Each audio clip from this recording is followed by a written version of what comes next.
राज्याचे ज्येष्ठ नेते शरद पवार यांची फॅमिली एकत्रित येण्याबाबत वारंवार चर्चा होतात, मात्र प्रत्यक्षात काहीच घडत नाही।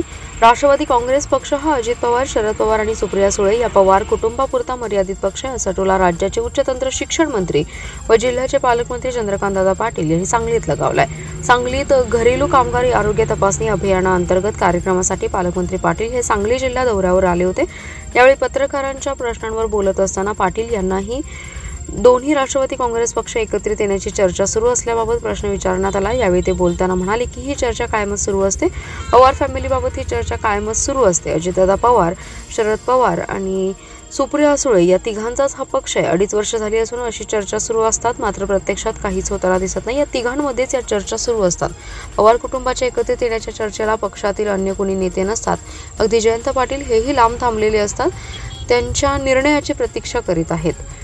काय निर्णय झाला याची विचारणा करण्यासाठी लांबच थांबलेत। रोहित पवार हे या चर्चेपासून दूरच असतात, असा टोला पालकमंत्री चंद्रकांतदादा पाटील यांनी जयंत पाटील आणि रोहित पवार यांनाही मारलाय।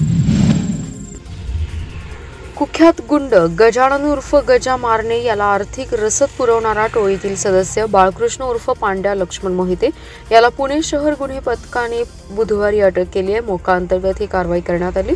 पांड्याला 17 मे पर्यंत पोलीस कोठडी सुनावली आहे। गुंड गजा मारणे याला मोक्का न्यायालयाने 3 मार्च 2025 पर्यंत ज्युडिशियल कोठडी सुनावली होती, मात्र सुरक्षेच्या कारणास्तव त्याला सांगलीतील मध्यवर्ती कारागृहात शासकीय वाहनाने पाठवलं।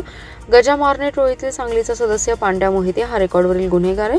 पांड्या आणि टोळीतील साथीदारांनी पुणे, सातारा आणि सांगली येथील 40 ते 50 गुन्हेगारांना एकत्र करून टोळी बनवली होती।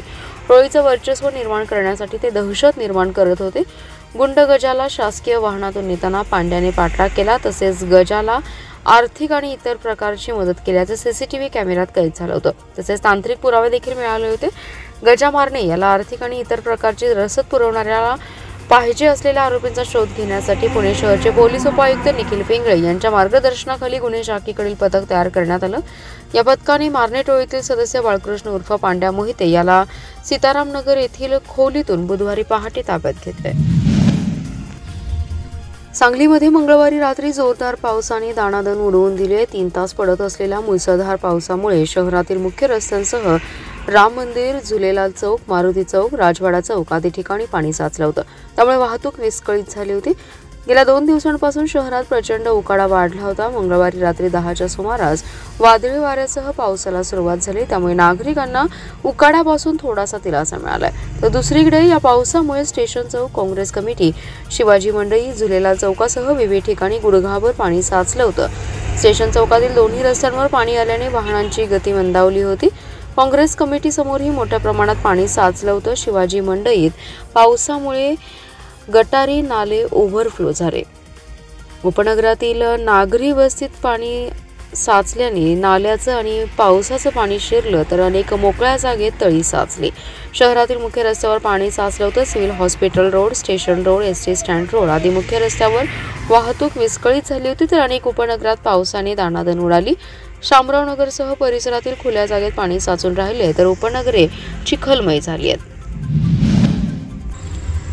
अल्पवयीन मुलीवर लैंगिक अत्याचार केल्याप्रकरणी जयवंत उर्फ बाबजा रामा शिरसट यास दुसरे जिल्हा न्यायाधीश अनिरुद्ध थत्ते यांनी दोषी धरून जन्मठेपेची शिक्षा आणि 40,000 रुपये दंडाची शिक्षा ठोठावली। यापैकी 35,000 रुपये पीडित मुलीस देण्याचा आदेश दिलेत। अल्पवयीन मुलगी मित्रासोबत घराच्या पाठीमागील उघड्या शेडमध्ये खेळत होती।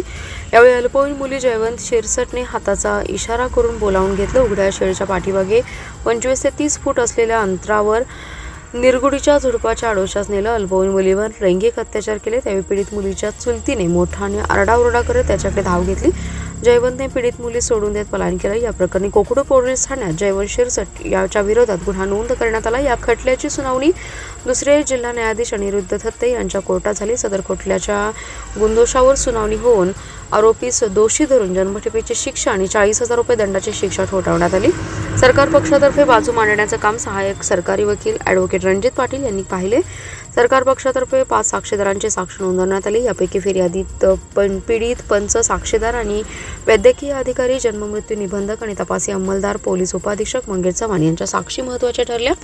खटल्याच्या कामी पैरवी अधिकारी पोलीस उपनिरीक्षक Chandrakant Kamble, police head constable उत्तम शिंदे, पोलीस कॉन्स्टेबल बजरंग खराडे यांनी मोलाचं सहकार्य केलं। घरातील निरोगी महिला कौटुंबिक जबाबदारी व्यवस्थित पार पाडू शकतात। या अनुषंगाने घरेलू कामगार महिला हा महत्त्वाचा पण दुर्लक्षित घटक निरोगी सदृढ राहण्यास आरोग्य तपासणी शिबिरातून मदत होणार आहे। घरेलू कामगारांसाठी अधिक गरज भासली तर विविध कॉर्पोरेट कंपन्यांच्या सामाजिक उत्तरदायित्व निधीतून मदत उपलब्ध करू असं आश्वासन पालकमंत्री चंद्रकांत पाटील यांनी दिले। मालो हायस्कूल येथे जिल्हा प्रशासकीय गतिमानता घरेलू कामगार आरोग्य तपासणी अभियान कार्यक्रमात ते बोलत होते। यावेळी जिल्हाधिकारी अशोक काकडे, तृप्ती धोडमिसे, आयुक्त सत्यम गांधी, पोलीस उपअधीक्षक विमला एम, वैद्यकीय अधिष्ठाता प्रकाश गुरव, जिल्हा शल्य चिकित्सक विक्रमसिंग कदम उपस्थित होते। पालकमंत्री पाटील म्हणाले, घरेलू कामगार कल्याणकारी मंडळाच्या माध्यमातून अशा कामगारांची नोंदणी केली जाते, त्यांना विविध प्रकारचे लाभ दिले जातात। नोंदणी झालेल्या घरेलू कामगार महिलांची आजच्या शिबिरात आरोग्य तपासणी करून त्यांच्यावर गरजेप्रमाणे मुख्यमंत्री सहायता कक्ष, आयुष्मान भारत, धर्मादाय रुग्णालय आदी माध्यमातून उपचार केले जाणार आहेत। अधिक गरज भासली तर आपणही विविध कॉर्पोरेट कंपन्यांच्या सामाजिक उत्तरदायित्व निधीतून मदत उपलब्ध करून देऊ।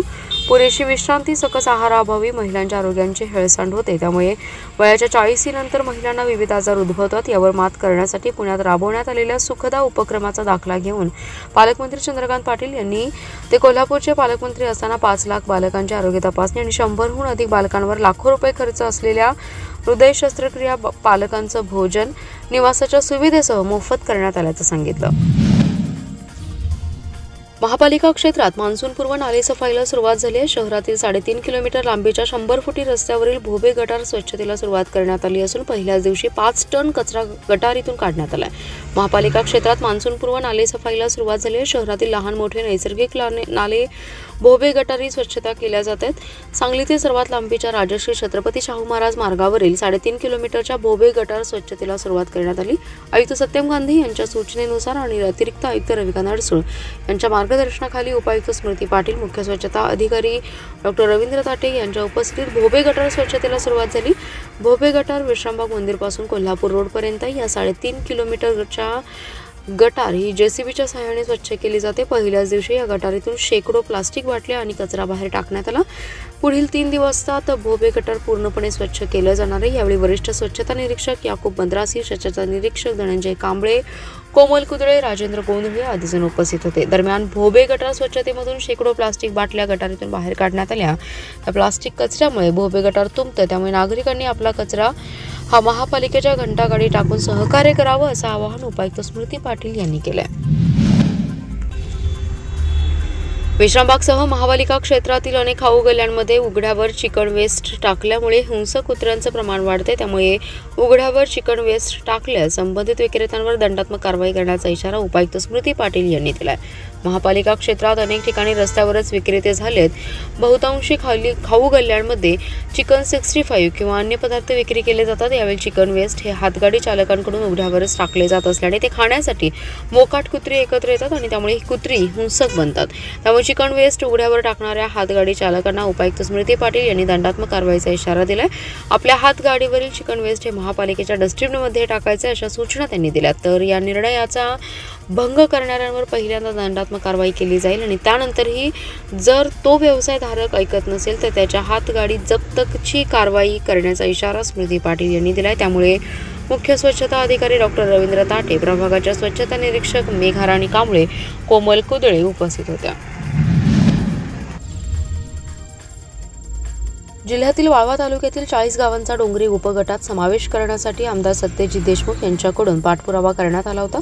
याबाबत एका आठवड्याच्या कालावधीत पुनर्सर्वेक्षण करण्याचे निर्देश महसूल मंत्री चंद्रशेखर बावनकुळे यांनी दिलेत। या निर्णयामुळे सुमारे 1 लाख लोकसंख्येला पायाभूत सुविधा, शासकीय योजनांचे लाभ आणि विकासाच्या संधी या उपलब्ध होणार आहेत। मंत्रालयातील महसूल मंत्र्यांच्या दालनात या संदर्भात आयोजित बैठकीत हा निर्णय घेण्यात आला। या बैठकीस आमदार सत्यजित देशमुख उपस्थित होते, तर सांगलीचे जिल्हाधिकारी दूरदृश्य प्रणालीद्वारे सहभागी झाले।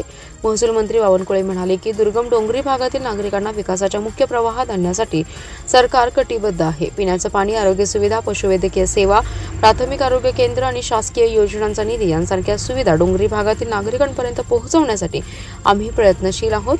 वाळवा तालुक्यातील 40 गावांचा डोंगरी उपगटात समावेश झाल्यास या भागातील सुमारे 1 लाख लोकांना याचा थेट लाभ होईल असं ते म्हणाले। डोंगरी उपगटात समावेश झाल्यास या गावांना विकास निधी, पायाभूत सुविधा, शिक्षणातील सवलती, विद्यार्थ्यांना परीक्षांमध्ये जादा गुणांचा लाभ तसेच औद्योगिक आणि कृषी क्षेत्रातील आर्थिक संधी मिळतील। याशिवाय स्थानिक पातळीवर सुविधा उपलब्ध होतील। महसूल मंत्री बावनकुळे यांनी